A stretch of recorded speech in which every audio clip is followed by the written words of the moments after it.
अच्छा सर, तरीन साहब एक और सवाल मैं इसी के तसलसल में कर लूँ, इसी तसलसल में एक और सवाल कर लूँ।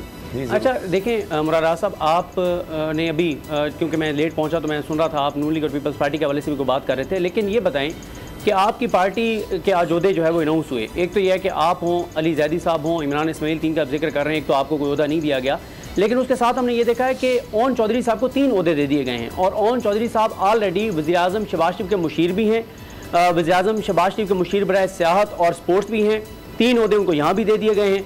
तो क्या पार्टी में कोई कमी है लोगों की कि एक ही शख्स को आपने 3 ओहदे दे दिए, और इसको आप कैसे जस्टिफाई करेंगे कि आपके जो इतने अहम ओहदेदार हैं जिनको आपने 3 ओहदे दे दिए ओन चौधरी साहब को, वो शहबाज शरीफ के मुशीर भी हैं, वो उनकी काबीना के मेंबर भी हैं, तो ये बताएं कि ये फिर पीडीएम की एक 15वीं जमात है, पीडीएम में शामिल जमातें 15 हो गई हैं, या आप पीडीएम से अलग हैं? अगर अलग हैं तो कैसे वज़ीर-ए-आज़म का मुशीर जो है वो आपके 3 ओहदे रख सकता है आपकी पार्टी के अंदर और आपको ओहदा ही नहीं मिलता?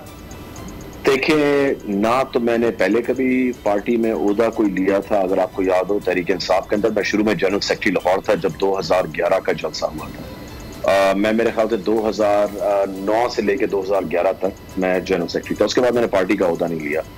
देखिए या तो आप, मैं समझता हूँ हमेशा कि या आप इलेक्टोरल पॉलिटिक्स कर सकते हैं या आप तंजीमी पॉलिटिक्स कर सकते हैं। अगर आपको कोई ओहदा दे दिया जाए तो बिल्कुल आपको देखना चाहिए, आपको चाहिए नहीं चाहिए, आप करना चाहते हैं कि नहीं।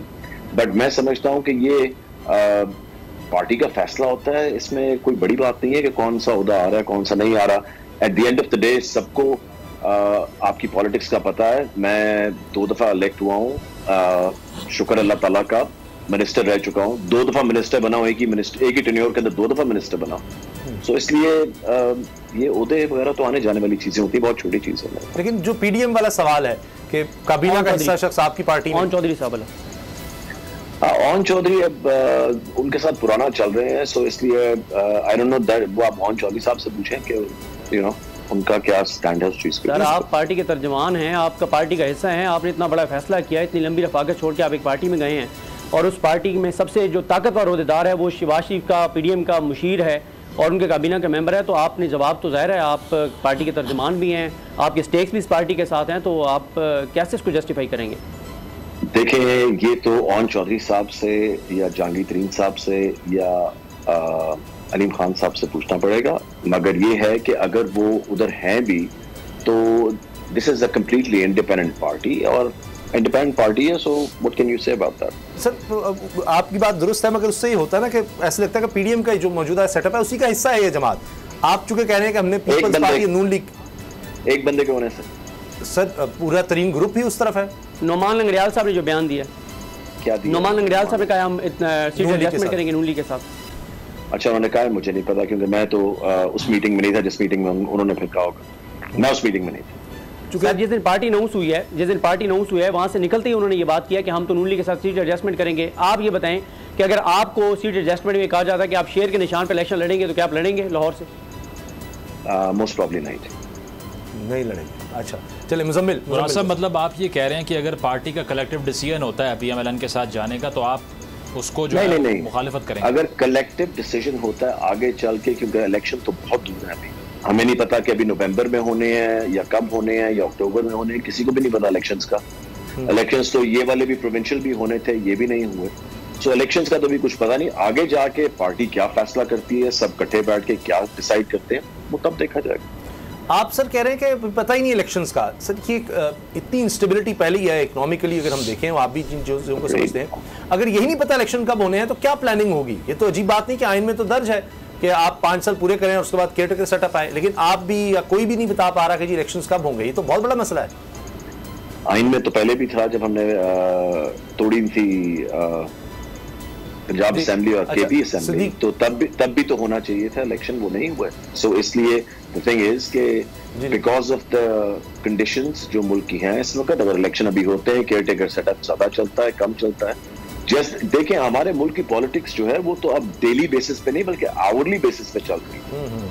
मुझे तो ये लगता है कि पहले हम कहते थे ना जी कि इस हफ्ते या इस महीने कुछ होना है या अगले महीने कुछ होना है, मुझे तो अब ये लग रहा है जिस तरह कि अगले घंटे में क्या होना है, अगले घंटे के बाद कुछ और ना हो जाए। सो इसलिए it's hourly thing now that we are living in right now, और मेरे ख्याल से इट्स वेरी अनफॉर्चुनेट। मेरे ख्याल से इस मुल्क की बड़ी बदकिस्मती है कि जहां पे आज हम खड़े हैं, क्योंकि किसी चीज की भी क्लैरिटी नहीं है मेरे पास। बड़े अफसोस की बात। जी सिद्दीक। देखें उसामा साहब, ये मेरा सवाल भी है मुराद राज साहब से, और कन्फ्यूजन ये क्यों है, क्यों इस्तेकाम पाकिस्तान पार्टी को जो है वो PDM की 15वीं जमात समझा जा रहा है। पहला तो यह कि तरीन साहब ने अनाउंस किया, तरीन साहब खुद जो है उनका ग्रुप नून लीग के टिकट पे इलेक्शन लड़ा था 17 जुलाई को। फिर उनके साथ अलीम खान साहब बैठे थे जो मियां नवाज शरीफ से कई मुलाकातें इवन फील्ड में जाकर कर चुके हैं। उनके साथ फ्रंट लाइन पे नोमान लंगड़ियाल साहब बैठे थे, नोमान लंगड़ियाल साहब जिन्होंने शेर के निशान पर इलेक्शन लड़ा। फिर नोमान लंगड़ियाल साहब बयान देते हैं कि हम नून लीग के साथ सीट एडजस्टमेंट करेंगे, जिसका मुराद राज साहब को नहीं पता। पार्टी का एक इतना अहम हिस्सा है कि अपना पूरा ग्रुप छोड़ के पहले इतनी लंबी रफाका छोड़ के तहरीक इंसाफ को छोड़ा, फिर अपना एक ग्रुप बना के अपना ग्रुप छोड़ के और बगैर इसके कि तरीन साहब इनके घर चल के आते, जिसके पास एक टिकट भी हो, जिसके पास एक रुकन भी हो, उसके पास भी बड़ी पार्टी वाला या जो शामिल करना चाहता है वो जाता है और इनके पास वो नहीं आते, ये फिर भी चले जाते हैं। फिर अभी ये भी कैटेगोरिकल मुराद राज साहब नहीं कह रहे कि मैं नून लीग के टिकट पर इलेक्शन बिल्कुल नहीं लड़ूंगा, वो कह रहे हैं पार्टी का फैसला होगा तो फिर देखेंगे। फिर ये भी देखें कि इस्तेकाम पाकिस्तान पार्टी बनती है और इस्तेकाम पाकिस्तान पार्टी बनने के बाद अब तक एक बयान भी उन्होंने मौजूदा हुकूमत की तबाही, बर्बादी, मुआशी जो कुछ इन्होंने किया है मुल्क के साथ, जो आवाम के साथ कर रहे हैं, जो बेरोजगारी, जो कुछ इस मुल्क के साथ इस हुकूमत ने 14 माह में किया, एक बयान भी इस्तेकाम पाकिस्तान की जानिब से मुस्लिम लीग नून के खिलाफ नहीं आ रहा। अतात अरहर साहब भी कहते हैं जनाब कि हम सीट एडजस्टमेंट करेंगे, साथ चलेंगे। तो ये बताएं कि मुराद राज साहब लोग क्यों आप पे फिर एतमाद करते हुए आपको वोट देंगे? अगर उन्होंने फिर वोट आपको इसलिए देना है कि आप PDM का हिस्सा हैं तो वो डायरेक्ट PDM को देंगे, फिर वो डायरेक्ट शेयर को टिकट उनको वोट देंगे, आपको क्यों वोट देंगे लोग?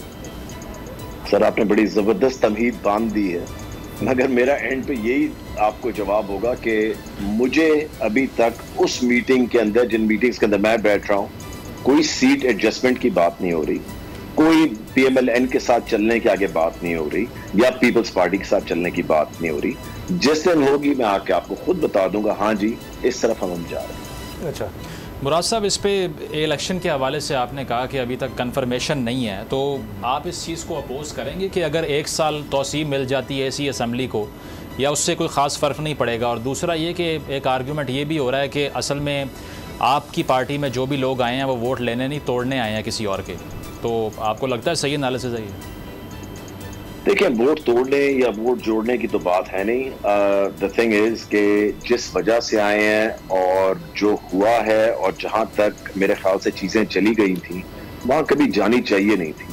जिस एक्सट्रीम जगह पे हम लोग चले गए थे, मेरे ख्याल से बहुत लोग वहां नहीं जाना चाहते थे। मैं खुद PTI के अंदर जब था तो उन लोगों में से था जो कि कभी भी नहीं चाहते थे कि इस एक्सट्रीम पे पॉलिटिक्स को लेके आया जाए, क्योंकि मैंने 15 साल में से 12 साल सड़कों पे गुजारे हैं। 3 साल में अगर मैं मिनिस्टर था तब भी हम एहतजाज कर रहे थे और लॉन्ग मार्च हमने बीच में भी किए थे। मैं आपको सिर्फ ये बता दूं कि प्रोटेस्ट करना एक बिल्कुल आईनी हक है और प्रोटेस्ट करना चाहिए, प्रोटेस्ट रिकॉर्ड करवाना चाहिए, मगर जहां बात चली गई थी, आई थिंक कोई भी अपने मुल्क को जलना नहीं देखना चाहता एट एनी पॉइंट। हमारा मुल्क है, किसी और का नहीं है, हमने इसको ठीक करना है, किसी और ने नहीं करना। और मैं दूसरी चीज आपको, आखिरी चीज ये भी बता दूं कि चीजें हमेशा जो हल होती है ना वो मेज पे बैठ के होती हैं, सड़कों पे नहीं होती। बड़ी दफा कहा गया कि जी ये जो खान साहब के इर्द गिर्द एडवाइजर्स थे ना, उनके पिछले जब से वो लाहौर मूव किए, उन एडवाइजर्स की वजह से आज तहरीक इंसाफ जहां खड़ी है ना वो इसलिए खड़ी है। उन एडवाइजर्स ने ये तबाही मचाई है और किसी ने नहीं मचाई। मैं आपको ये बता दूं कि ये जो एक एक्सट्रीम पॉलिटिक्स हो गई थी ना, I think people did not want to be a part of it. Budget 2023-24 की सबसे बड़ी ट्रांसमिशन, बोल एक मर्तबा फिर सबसे आगे। वजीर खजाना की बजट तकरीर की सबसे बड़ी कवरेज, 62% अवाम ने देखा बोल की स्क्रीन पर। Welcome back to the budget transmission.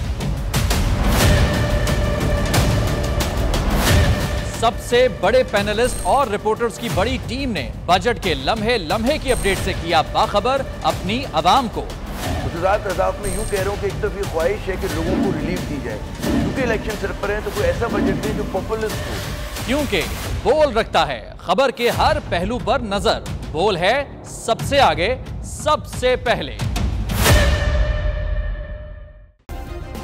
Subscribe करें और बेल दबाएं ताकि कोई खबर रह न जाए।